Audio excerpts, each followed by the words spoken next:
pour ceux qui me connaissent pas, je m'appelle Quentin Adam.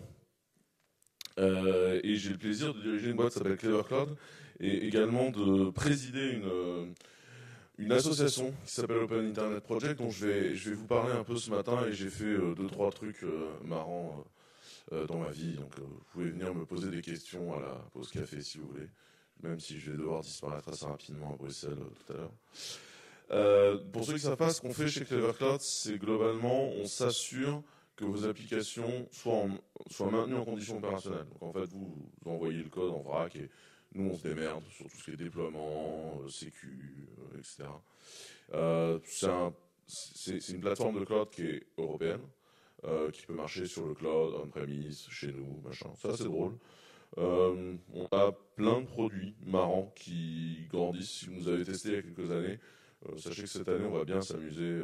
On ajoute plein de trucs. On a encore doublé le nombre de gens chez nous, donc c'est assez drôle ce qu'on va après créer. Mais aujourd'hui, je suis venu vous parler d'autre chose, qui est Open Internet Project. Open Internet Project, c'est une association qui fait quelque chose que souvent les gens prennent pour un gros mot, c'est du lobbying.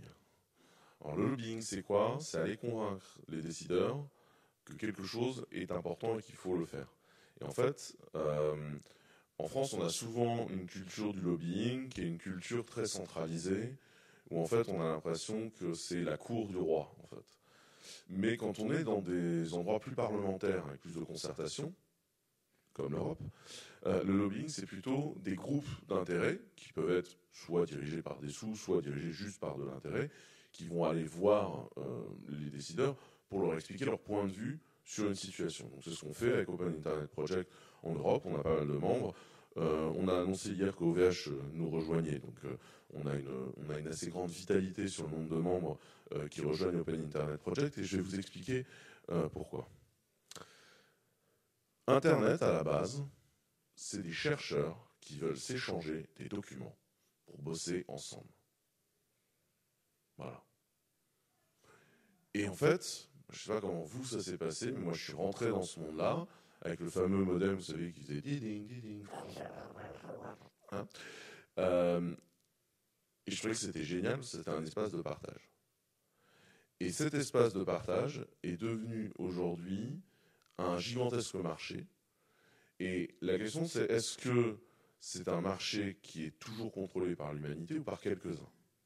Et c'est une question très sincère qu'on doit pouvoir poser, c'est est-ce qu'aujourd'hui la libre publication, la libre circulation sur Internet, elle est vraie? Avant, enfin, tu voulais créer un serveur mail, tu lançais un serveur de mail, tu achetais un nom de domaine, tu le raquais dessus. Aujourd'hui, qui gère son propre serveur de mail dans la pièce? Est-ce que vous vous souvenez des homepages? Qui avait des homepages? Qui en a encore?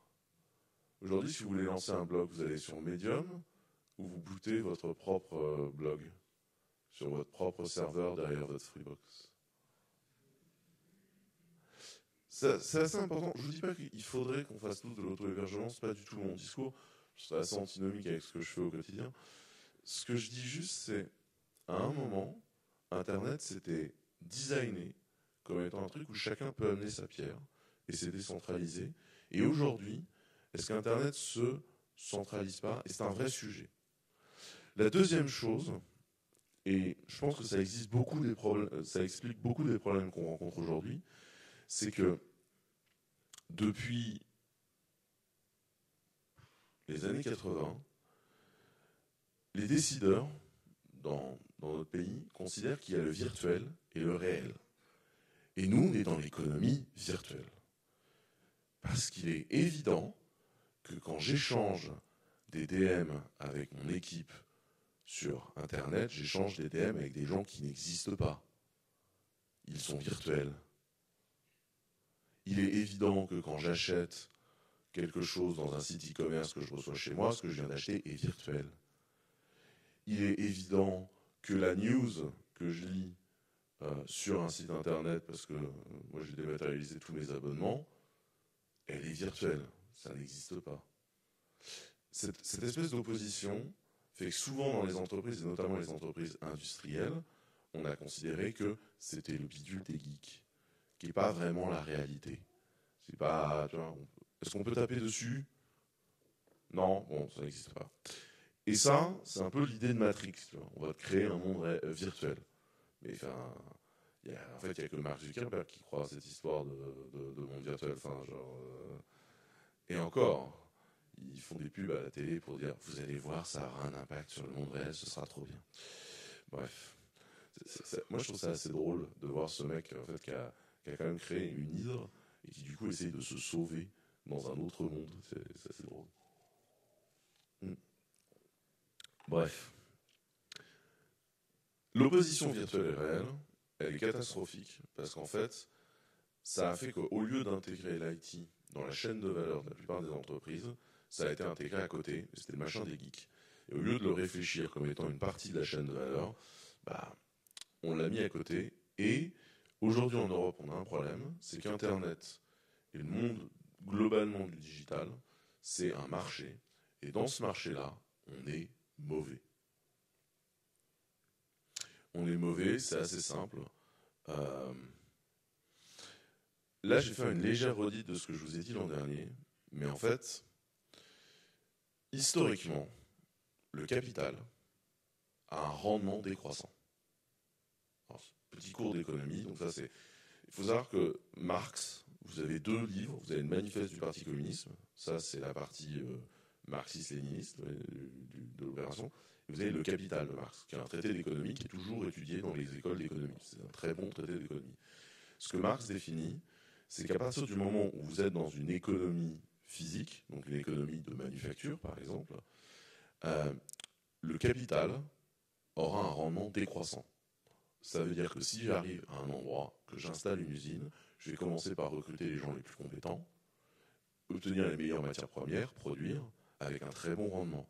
Si je continue à mettre plus de capital, je recrute plus de gens, j'ai des gens moins compétents, j'achète plus de matières premières, j'ai moins bonnes matières premières, mon revenu par euro mis, le rendement du capital baisse. C'est comme si vous faites de l'investissement locatif, vous arrivez dans une ville, vous achetez les meilleurs biens locatifs, vous avez un très bon rendement, puis vous achetez des biens de moins en moins de bonne qualité et votre taux de rendement, globalement, baisse. Quand vous vous appelez Microsoft et que vous vendez une licence Windows, vous vendez une licence Windows, vous vendez une deuxième licence Windows, vous vendez une deuxième licence Windows, c'est une copie de la précédente, vous avez une no-cost de production. Et en fait, le rendement du numérique est croissant, que ce soit par la copie ou que ce soit par Facebook. Ce qui fait la valeur de Facebook, c'est pas le logiciel de Facebook. C'est le fait que tout le monde l'utilise. Et plus les gens l'utilisent, plus il y a des gens à regarder de la pub dessus, plus Facebook a de la valeur. Le rendement du capital est croissant. Et en fait, ça casse le système capitaliste traditionnel. Ce qui veut dire que si on n'a pas, dans notre portefeuille à nous, du rendement croissant du capital, on a un problème. On a un problème pour des choses très bêtes, avoir des routes, des hôpitaux, des écoles. Le truc qui fait que c'est globalement pas trop pénible de vivre ici, c'est l'infrastructure du pays, quoi. Et ça, petite redite de la dernière fois, je vous le mets en très simple. 2005, vous avez les boîtes les plus valorisées du monde. Donc General Electric, c'est de l'industrie. ExxonMobil, c'est du pétrole. Microsoft, premier software. Citigroup, c'est un bancaire. BP, c'est du pétrole. Walmart, c'est des retail. Wiley Dutch Shell, pétrole. Johnson & Johnson, santé. Ensuite, vous prenez 2021. La valorisation entre les deux, elle est délirante. Donc là, on se rend compte que Apple tout seul vaut plus que les plus grosses boîtes du monde de 2005 à cette époque-là. Et c'est l'IT. Microsoft, de l'IT. Ah, on a Saudi Aramco, effectivement, pétrole. Et ensuite, vous avez Amazon, Alphabet, donc Google, Facebook, Tencent et Tesla. Est-ce que Tesla est une boîte industrielle ou c'est une boîte d'IT? Vaste débat. Mais vous voyez ce que je veux dire. Ce sont que des boîtes d'IT. Pourquoi? Rendement croissant du capital. Enfin, c'est assez simple en fait. Et c'est pour ça que toutes les autres boîtes se sont fait tracer. Vous voyez le point? Ce qu'il faut bien comprendre, c'est que l'économie digitale mange en permanence sur le reste de l'économie. Ça, c'est de 2005 à 2018, le pourcentage dans le produit intérieur brut, donc dans le PIB, de ce qu'ils appellent le digital au sein des États-Unis. Et ça, c'est ce qui fait leur blé. Mais encore plus intéressant, ça, c'est en 2005, les exports des États-Unis. ICT, c'est ce qui nous intéresse, c'est l'économie digitale. À côté, en bleu, vous avez les computers qui sont à l'intérieur de l'industrie. Mais ICT, c'est les services digitaux. C'est 13% des exports. Et là, je vous demande de vous intéresser au chiffre de la totalité des exports, qui est à 1 point quelque chose. Donc, c'est ça, qui est à 1,2. Là, on est en 2014. Déjà, l'ICT a été prendre des points, et on voit quand même que les exports à ce moment-là ont doublé. Et là, on est en 2020. Vous voyez la part dans les exports des États-Unis, dans le pognon qui est rapporté, hein, c'est pas très compliqué, c'est ce que vous êtes capable d'importer comme fric à l'intérieur du pays, que l'ICT prend. Parce qu'en fait, les services digitaux qu'on paye rapportent de plus en plus d'argent. Et ça, c'est globalement un seul État qui est la Californie, hein, à chaque fois. C'est encore plus parlant si on met comme ça. Donc là, on graphe de 2005 à 2020. Donc il y a une chute. Et ce qui est très intéressant, c'est que vous avez une chute en 2020, la pandémie. Et en fait, vous remarquez que l'ICT ne baisse pas dans cette chute. Au contraire, ça a grossi pendant cette chute. Et en fait, c'est ça qui est intéressant. C'est de se rendre compte que, effectivement, les exports des États-Unis ont doublé sur la période 2005-2020. Et que ces exports qui ont doublé, en fait, sont dopés par les services IT. Et ça, je pense que c'est un des points qui est hyper intéressant à regarder.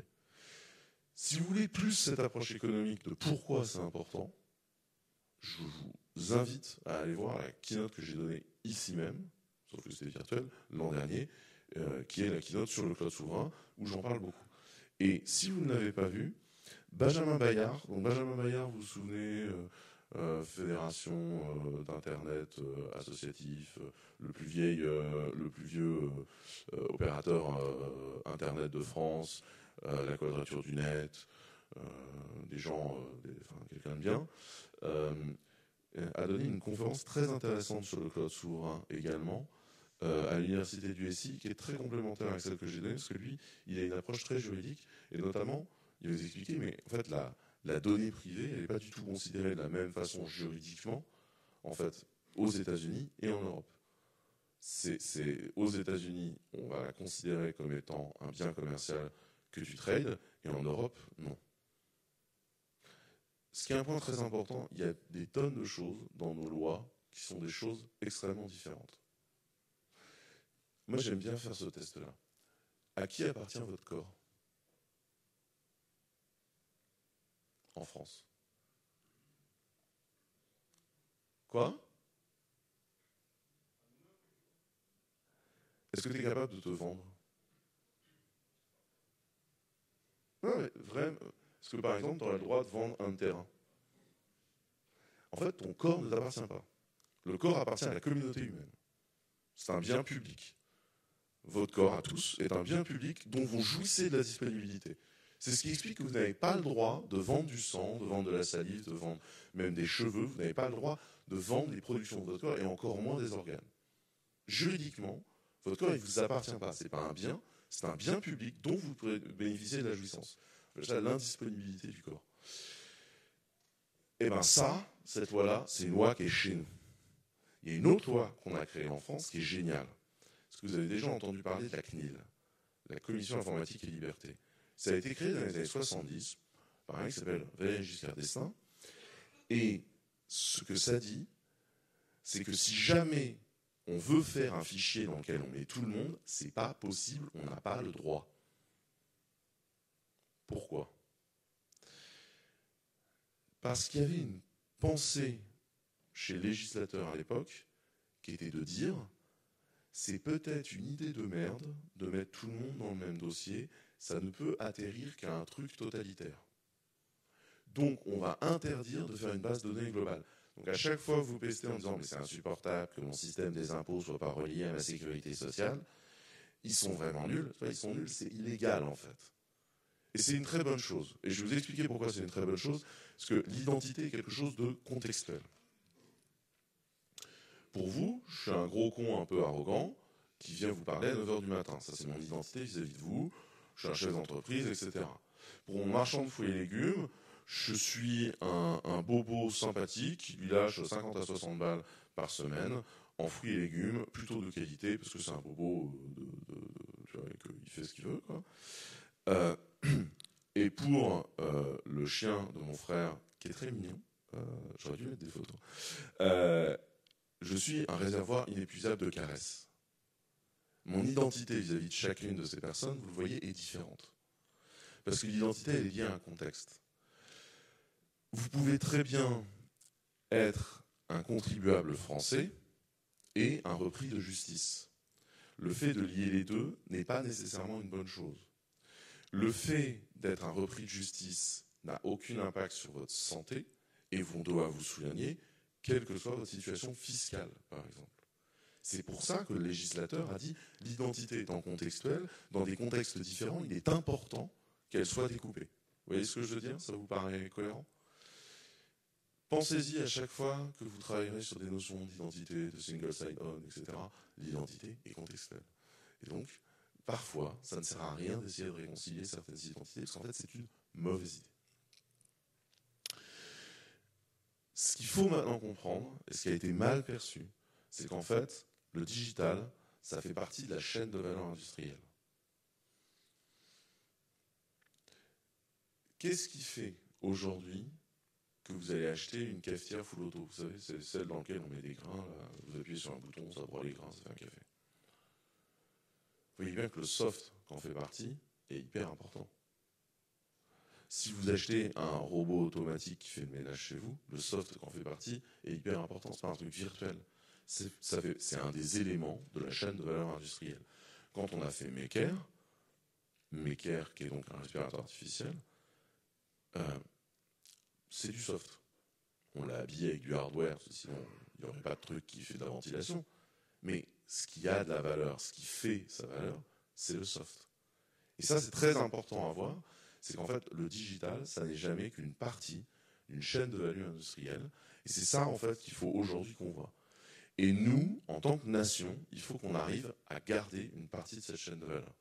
C'est pour ça que je suis en colère à chaque fois qu'on m'explique qu'on va aller acheter le logiciel à l'extérieur et nous, on va se garder les trucs de vieille économie. Genre, nous, on va acheter des serveurs et faire le leasing.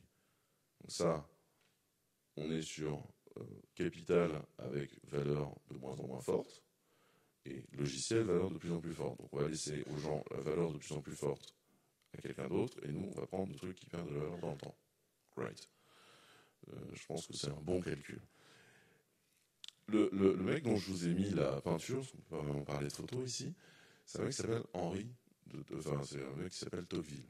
Il a écrit un bouquin qui est de la démocratie en Amérique. Au début du 18e, au début du 19e, il a écrit ce bouquin-là, fin du 18e, début du 19e, parce qu'en fait, il a été vivre la révolution américaine. Je sais qu'on est dans un monde où on a tous vu les derniers Avengers, on a tous vu Game of Thrones, il y a un soft power global, on a l'impression d'être américain.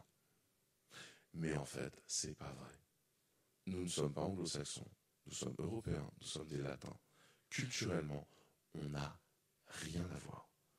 Et je le dis pas de façon agressive, j'adore foutre les pieds aux États-Unis. En général, au bout de 15 jours, j'en ai cassé, mais j'adore aller aux États-Unis. Je pense pas qu'il faille se recrovier sur la façon dont on est.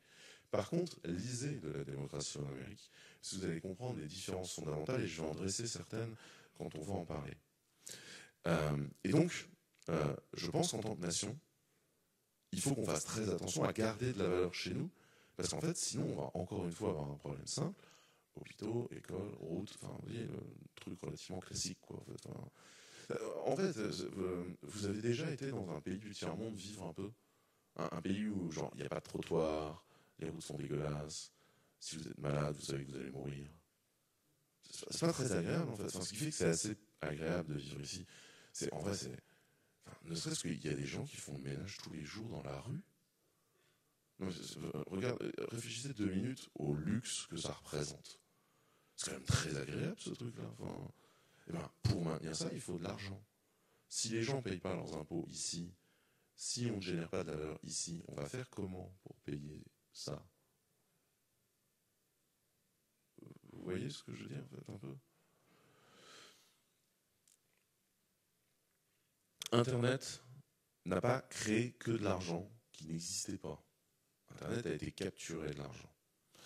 Là, vous avez un graphique très simple. Ce sont les revenus publicitaires de Google contre les revenus publicitaires de la presse américaine sur la même période.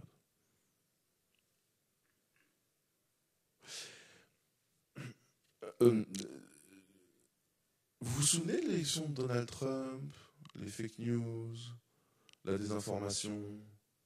En fait, faire de la presse, ça demande de l'argent. Et la démocratie a besoin de presse. La presse, aujourd'hui, n'a plus d'argent. Où est passé cet argent-là? Quand France Soir publie des tribunes ignobles et dégueulasses de désinformation, qui publie la pub sur leur site internet? Qui gagne cet argent? Qui prend ce fric? Google. Google, c'est 100 millions par an gagnés sur le dos de la désinformation. Je suppose que dans la salle, tout le monde a un bloqueur de pub parce que YouTube, c'est insupportable son bloqueur de pub. Je vous invite à désactiver les bloqueurs de pub sur YouTube 2 minutes. Les ondes énergétiques de remasterisation de votre onde personnelle en direction de la planète. Les médecines parallèles données par un vieil Inca qui a survécu depuis Cortés. Les placements frauduleux en bourse. Arnaque, fake med, désinformation sur la santé, recrutement dans des sectes. Ça, c'est YouTube, c'est leur fonds de commerce. Mieux, des publicités qui sont condamnées en France, qu'on n'a plus le droit de diffuser, elles sont toujours diffusées sur YouTube en France. Ah pardon, c'était un bug technique. Je vous rappelle, hein, Google, c'est quand même les mecs qui passent leur temps à faire l'hélicobite en vous expliquant que ce sont les meilleurs techniciens ever of the world. Par contre, le shawan d'une pub un peu interdite, ça, pas capable de la virer de la base de données. Non, franchement. Les mecs sont capables de vous reconnaître 4 secondes de Beyoncé remixée une octave plus haut dans n'importe quel YouTube pour aller verser les 0,2 centimes qu'il faut à la maison de disques. Par contre, reconnaître une pub interdite, incapable. Il n'y aurait pas un tout petit peu de foutage de gueule à cet endroit-là. Vous vous demandez où est-ce que sont les problématiques de notre temps avec les anti-vax et compagnie? Ben, je veux vous dire, il y a des gens qui s'enrichissent dessus. Ces gens-là sont des fumiers. Enfin, je suis désolé, je n'ai pas d'autre terme. C'est un problème, en fait. C'est un vrai problème. Vous cherchez où est-ce qu'est l'argent de la démocratie pour être capable de faire fonctionner la presse. Voilà le graphique. Il est très simple.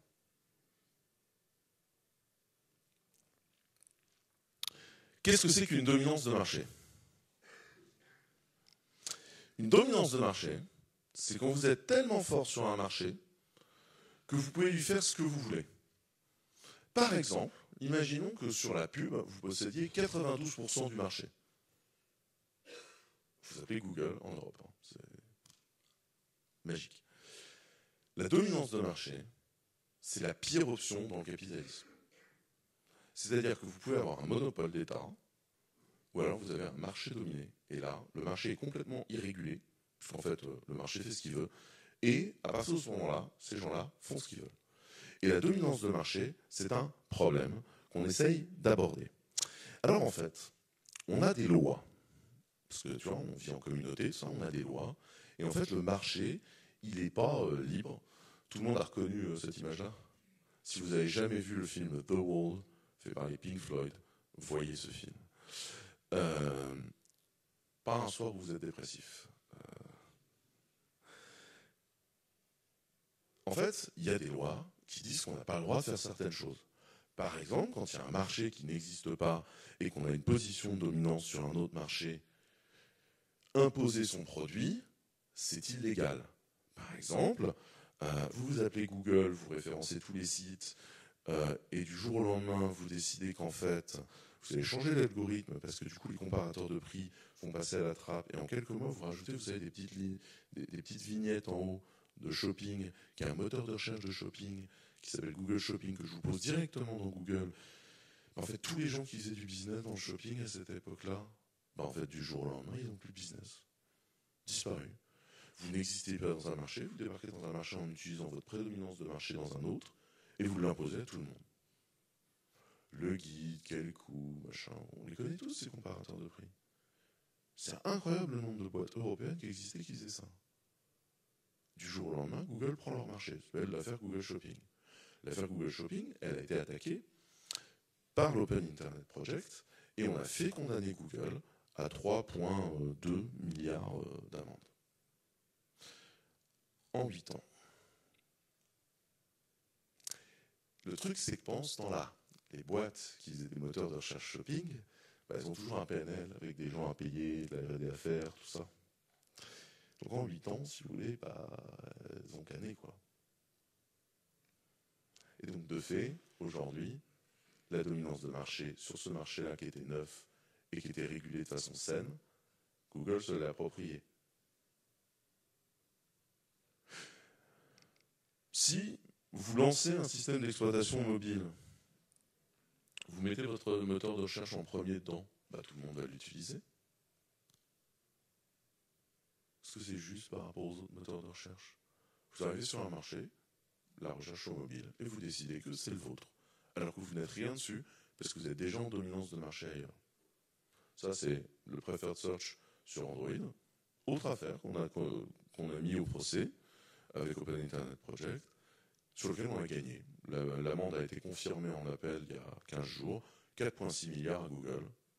Pareil, les chiffres sont impressionnants. Vous voulez la réalité? C'est que cette année, ils peuvent la payer 18 fois cette amende-là et toujours être rentable.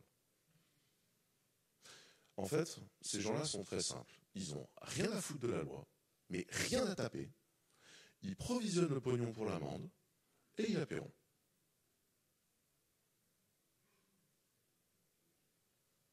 That's it. Ils la paieront. Un procès, c'est trop long. Ça n'a pas... le problème qu'on a aujourd'hui, c'est que le marché dans lequel on vit a une régulation qui n'est pas adaptée à sa vélocité. Je vous prends un autre exemple. La pandémie mondiale commence. Et d'un seul coup, chez Microsoft, on vous pousse Teams, mais alors... Et chez Google, vous avez un gros bouton Meet, vous savez, au milieu de l'application Gmail. Vous ne pouvez plus vous en débarrasser. À chaque fois que vous créez un rendez-vous, ça vous crée un rendez-vous Meet, etc. Vous appelez Zoom, vous appelez Lifestyle, vous appelez etc. Tous les gens qui faisaient de la vidéoconf, là d'un seul coup, vous avez ces gens-là qui viennent sur votre marché, qui vous disent nous on a déjà tout le reste du marché, donc du coup on va l'imposer aux utilisateurs. Vous trouvez ça fair en fait? C'est hyper unfair en fait.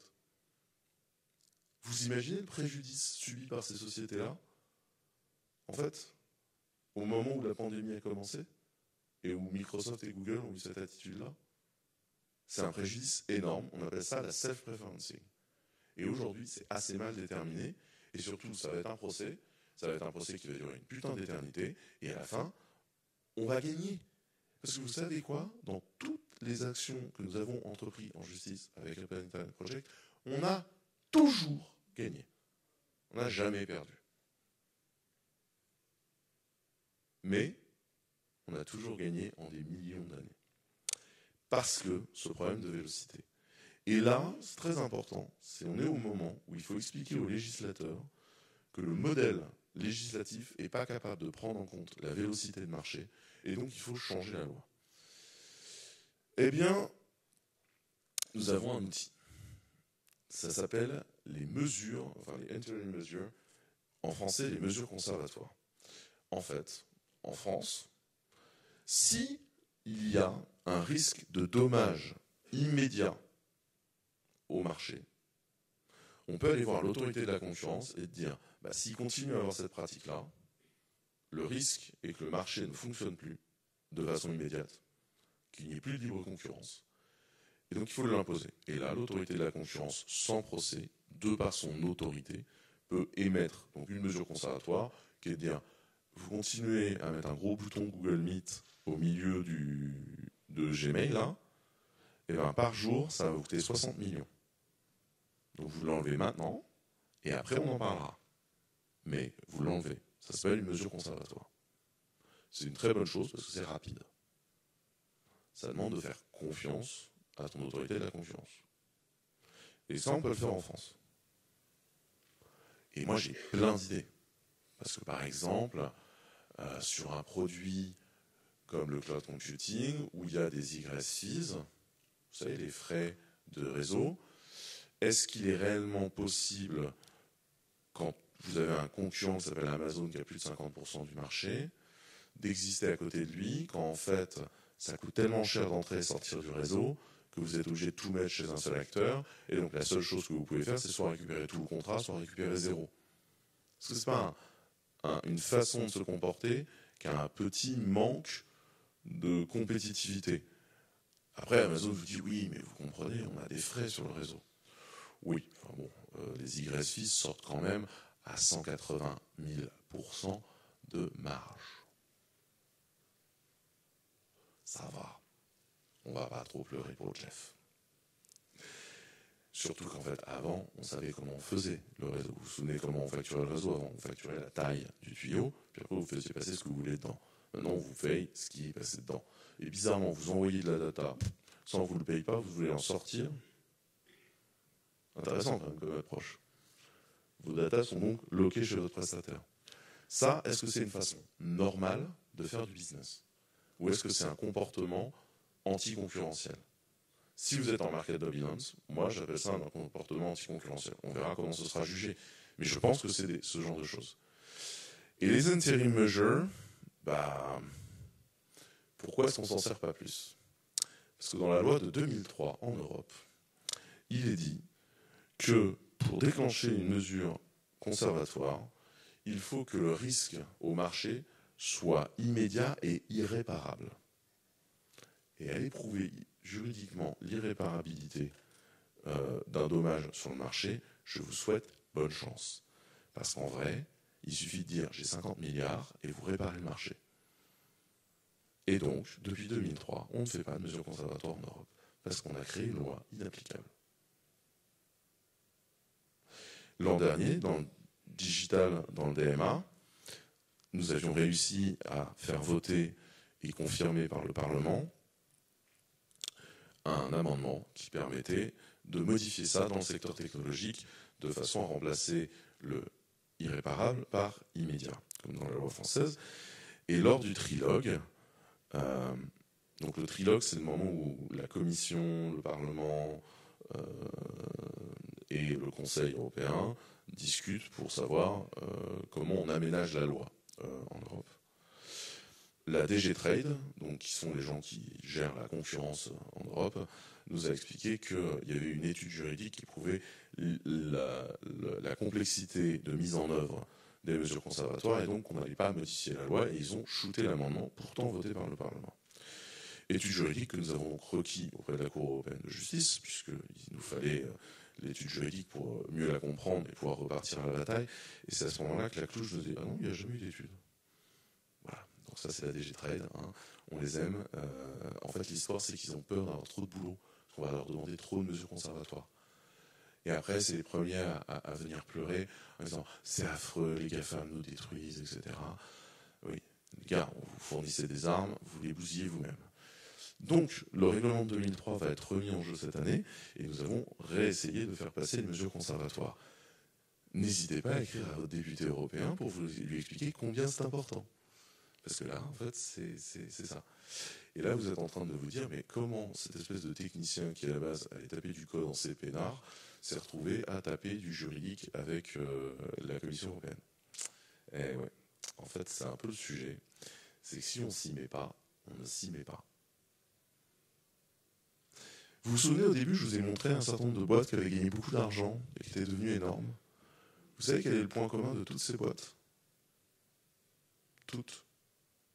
Le point commun entre Steve Jobs, Eric Schmidt, Larry Sergey Brin, Zuckerberg, Elon Musk, ce sont tous des techs. Est-ce que c'est drôle d'aller faire de la politique et du juridique? Ça dépend des jours. Mais il y a un truc que je vous garantis, c'est si vous laissez les commerciaux faire le business, ça va jamais être bien. Parce qu'en fait, eux, ils vendent des trucs. Un ingénieur qui crée une boîte, il crée une machine à faire du cash. C'est pour ça que Google, Apple, etc. sont des très belles boîtes. Et à chaque fois que vous irez à chaque fois que je dis ça, il y a toujours un marketeur dans la pièce pour dire « Non mais Steve Jobs, c'était un génie du marketing. Steve Jobs, il a écrit plusieurs operating systems à lui tout seul et il codait des jeux en soudant des composants sur des cartes. Alors, si j'étais la moitié de l'ingénieur qu'il était, ça m'irait, tu vois, parce que ça va. Non mais Eric Schmidt, c'est un peu le commercial qui est venu aider. Eric Schmidt, il a un doctorat de Berkeley en computer science. Jeff Bezos, il sort du MIT. On va se détendre, c'est que des ingés. En tant qu'ingé, prenez le pouvoir. Sinon, on va jamais s'en sortir. Vraiment. Je vous supplie, en tant qu'ingé, d'accepter de faire autre chose. Est-ce que c'est drôle? Est-ce que c'est un nice world? Ça dépend des jours. Mais, franchement, si on ne le fait pas, ça ne marchera pas. Sincèrement. Parce qu'en fait, on est à un moment assez stratégique où il faut qu'on convoque l'européanité de ce qu'on est. Et en tant qu'ingénieur, vous pouvez faire des choix. Vous pouvez utiliser la formation qui a été payée par notre État et par nos impôts pour rentabiliser les fonds de retraite des gens du Kansas. Ou alors, vous pouvez utiliser cette formation et cette compétence pour être des gens brillants au service de notre nation qu'est l'Europe. Et gagnez très bien votre vie en le faisant. Moi, ça va, je pleure pas du tout. Ça va très bien dans la vie. À un moment donné, j'aimerais qu'on m'explique comment on a convaincu les ingénieurs français qu'ils étaient nuls. Parce que vous savez quoi, on est parmi les meilleurs. On a une filière logicielle de dingue en France. Personne ne l'a. Elle est d'une qualité incroyable. Et moi, ce que j'adore, c'est me retrouver... Je vais vous raconter des fois des petits morceaux comme ça de ma petite vie de lobbyiste. Quand tu te retrouves dans le cabinet du ministre avec le lobbyiste de Google qui dit « Ah bah oui, la semaine prochaine, on a le plus gros DevFest du monde qui est organisé à Nantes. » Les DevFest, c'est le moment où les techniciens de Google vont apprendre aux ingénieurs dans les pays où ils sont moins compétents à être bons. Je vous rappelle que les DevFest aujourd'hui, Google ne les finance même plus. Il n'y a pas un morceau de technologie Google, et quand vous avez un mec de Google dans un DevFest, c'est un putain de miracle. Et moi, ça fait des années que je milite auprès de tous les DevFest en disant « Les gars, arrêtez de donner à Google des armes en lobbying, parce que globalement, vous êtes les idiots utiles, parce que les mecs vous payent 3 billets pour aller à la Google I.O. tous les ans, vous êtes les idiots utiles d'un truc qui permet à Google d'expliquer que les ingénieurs français sont des tocards, mais heureusement que Google est là pour les former. » Alors que la réalité, c'est que Google installe des centres de R&D à Paris parce qu'on a des très bonnes écoles d'ingé et qu'on a des très bons ingénieurs. Vous voyez comment c'est retourné? Vous comprenez un peu pourquoi parfois ma vie de lobbyiste est terrifiante? Parce que vous êtes face à des forces monumentales qui racontent des mensonges, mais d'arracheurs de temps, sans jamais, tu vois, faiblir. Donc en tant qu'Européen, réfléchissez parfois stratégiquement en tant qu'Européen. Parce qu'en fait, le logiciel, ça a un impact social et culturel. Le logiciel, c'est quoi? C'est une machine-outil de réflexion intellectuelle. Vous voyez? Si vous utilisez toujours des machines-outils créées par d'autres, sur d'autres modèles culturels, en fait, vous êtes en train de planter des clous avec un tournevis.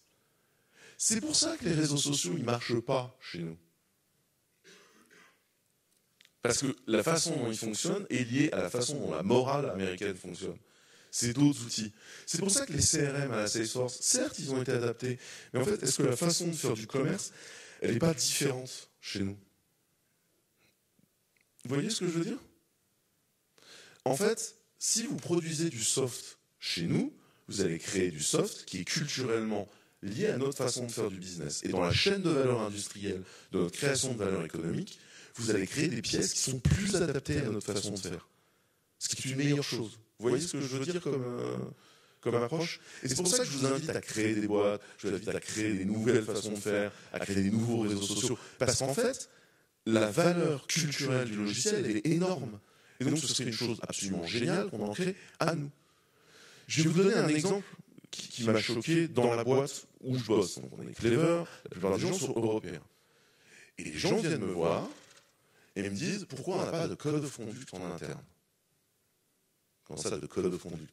Ouais, un document, on dit que la boîte, elle est contre les nazis, contre le fait qu'on soit homophobe, etc., transphobe et tout. C'est peut-être idée américaine, ça, que tu me fais. Pourquoi je ferais ça? D'abord, la loi française dit que moi, en tant qu'employeur, je n'ai pas à regarder les opinions politiques des gens. C'est pas mon job. Mais ensuite, est-ce qu'en France, tu as le droit d'être nazi? Est-ce qu'en France, tu as le droit d'avoir un propos homophobe? Ben non, en fait, tu es condamné pour ça, en fait. Ce qui est totalement différent des États-Unis. Aux États-Unis, te balader avec une croix gammée tatouée et être nazi, c'est OK. Aux États-Unis, tu as le droit d'être homophobe et de revendiquer de faire du prosélytisme homophobe. Parce que la liberté d'expression est totale et absolue. En France, on a décidé qu'il y avait des bornes à la liberté d'expression. Notamment, tu n'as pas le droit de faire l'apologie de crimes de guerre. Tu n'as pas le droit de dire que tu as envie de casser la gueule de telle ou telle minorité parce que, bon, bah, de toute façon, qui sait. Je vois pas pourquoi moi, j'irais écrire un document qui vaut Potsdam dans ma boîte pour dire que je veux respecter la loi sur quelque chose qui est voté par les députés. Le Parlement, il a un rôle chez nous. Vous voyez ce que je veux dire? C'est très important. C'est pas un problème d'être d'accord ou pas d'accord avec le contenu du document. C'est un problème de, chez nous, ça se passe pas comme ça. Et donc on a des lois qui sont différentes. Et donc c'est très important, en fait, de réussir à prendre ça. Je vous donne un autre exemple extrêmement clair. Toute la vallée s'habille en Patagonia Stan Smith. C'est insupportable, en fait. C'est moche. Je veux dire, exception culturelle en France, vous avez des Grenoble où ils sont tous habillés en quechua. Mais sorti de ça, l'élégance à la française, à la britannique, etc., c'est quelque chose qui existe. Pourquoi est-ce qu'on devrait tous être des caricatures de ce qui se fait dans la vallée et être habillés comme des sacs? On est dans une région où les gens tissaient des tissus, faisaient les fringues. Reprenez le pouvoir là-dessus. C'est quoi le problème de bien s'habiller? C'est une belle chose, en fait. Culturellement, on se fait envahir par des gens qui nous poussent à nous habiller mal. Vous voyez ce que je veux dire? Cette notion-là, elle est hyper importante. C'est, à chaque fois, vous pouvez vous poser une question de qu'est-ce qui fait notre spécificité culturelle. Et donc, essayez de ne pas avoir des business models qui soient contre la loi, absolument comme peut le faire Facebook. Facebook, aujourd'hui, on a 2 procédures contre eux. Amazon qui fait absolument n'importe quoi en competitive behavior. Je vous rappelle que c'est quand même des gens qui, dans leur marketplace, regardent les produits qui performent, les copient et niquent leurs partenaires. Enfin, c'est quand même une façon de faire du business que je trouve un tout petit peu particulière, quand même. Enfin, voilà. Vous voulez qu'on parle d'Apple sur le marché de la musique? Ou sur la façon de prendre tous les paiements dans l'Apple Store? Prenez tous les GAFAM, ils ont tous des comportements qui sont illégaux. Et vous savez pourquoi ils entrent très bien? Parce qu'ils provisionnent les amendes qu'ils vont se prendre et ils n'ont rien à taper. Moi, je dis, il faut arrêter ça. Et pour arrêter ça, qu'est-ce qu'on a besoin de faire? En fait, nous, en tant que constructeurs, en tant que builders, on peut faire la différence. Clever, c'est une boîte, on n'a pas d'investisseurs, on double tous les ans. Tous les ans, on double.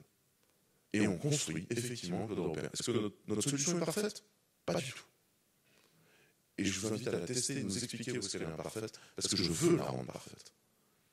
Est-ce qu'elle est identique à ce que fait Amazon ou Google? Pas du tout. On a pris un autre chemin, on fait différemment. Parce qu'on pense que ce qu'on fait est plus intéressant.